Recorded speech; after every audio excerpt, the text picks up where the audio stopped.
L'odeur de leur sac à dos les a trahis. Dans ce lycée, un élève sur 6 reconnaît consommer du cannabis régulièrement. À la descente de leur bus scolaire lundi matin, 110 jeunes ont dû soumettre leurs effets personnels au flair d'un chien gendarme. Le chien est passé dans le bus et chaque fois qu'il marquait sur un des sacs, on récupérait le sac et ensuite on amenait le jeune à l'abri des vues, donc dans le hangar à vélo de l'établissement, pour discuter avec lui sur sa consommation ou non de produits stupéfiants.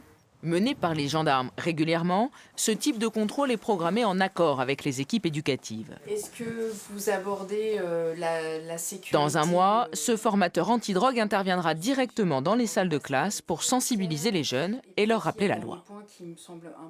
Quand j'interviens, ils croient que maintenant le cannabis c'est légal en France. Pour eux, c'est tellement banalisé que voilà, les questions qu'on pose, voilà, mais pourquoi les bureaux de tabac ils vendent des objets qui permettent de broyer le cannabis?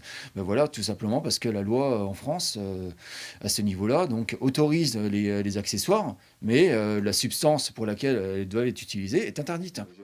Être attentif aux substances et aux comportements, une exigence devenue nécessaire également pour les enseignants. Les professeurs ont aussi un rôle important.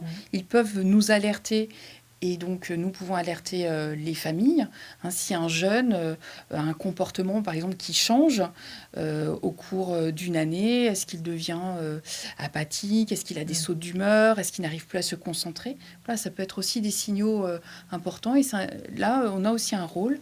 Les 18 consommateurs repérés dans ce lycée ont reçu un rappel à la loi. Un seul était en possession d'une petite quantité de résine de cannabis et fera donc l'objet de poursuites judiciaires.